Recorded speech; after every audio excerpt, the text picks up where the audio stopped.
And the second one is the importance of enjoying what I'm doing, the importance of having fun with what I'm doing. And that's more of a recent understanding because I used to be more from the side of discipline. Like I make myself go in and I make myself do the training because I am a disciplined athlete and I understand that if I do these things correctly, that I will get the reward at the end.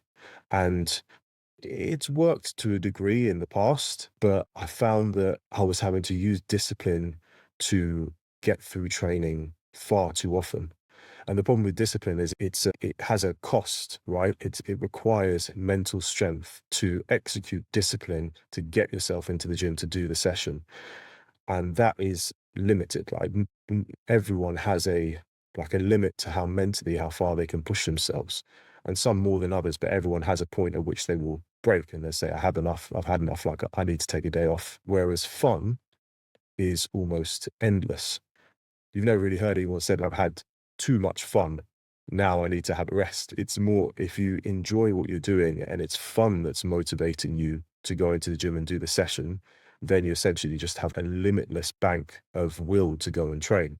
I've been trying to find ways to enjoy training more, focus more on the positives and identify more ways in which I'm progressing to keep coming back to that fun and that enjoyment and let that fuel the training more because it's far less mentally taxing and it's far more sustainable than using discipline to get yourself into the gym all the time. And discipline will always be necessary because you're not going to enjoy all the sessions that you do. And if you do enjoy all the sessions you do, you're probably not training hard enough and you're probably not doing all the training that you need to be doing. But if I can use fun and enjoyment to fuel more of the training, it's going to be far more sustainable. And then when things like this happen this season, where I didn't qualify, so I didn't get my reward at the end of it, if I've had fun during the process, then that's part of the reward in itself, as opposed to if that entire process has just been fueled off of discipline, I don't get the reward at the end, then it just feels like a big negative experience. That really reminds me of I wrote a newsletter on it because there was an Instagram post by a guy called Will Rattel, and he talked about how training equals entertainment. And then it just made me reflect on a number of different podcasts that I've done with other elite athletes from different sports.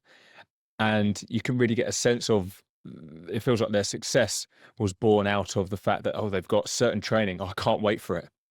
Like they were active. It isn't, oh, I've got to do this training to reach my goals. Yeah, I'm just going to do it.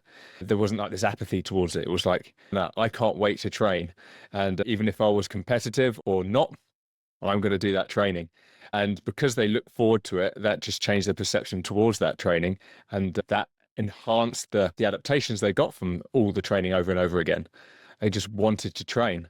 And yeah, so putting fun at the forefront of quite a few programming decisions makes complete sense because how can I change myself so that I can't wait to do that training if I am looking forward to it rather than I have to do it. I guess Mm. the differences there plays into what you talked about, the discipline and the fun. If you just let into the discipline all the time, you take away the fun and then you don't get that, oh, I'm looking forward to that training, and then you'll get a different experience. Okay, yeah. What you're Mm. describing reminded me of that. It goes with that. The stereotypical elite athlete is basically like a machine and they have an Mm. endless supply of discipline and that's what gets them through all the grueling training that they need to get through. And I think that the reality is it's both sides of that, right? Like the reality is that the best athletes probably enjoy what they do a lot. And that's the reason why they can do it so well because they use that enjoyment to fuel their training.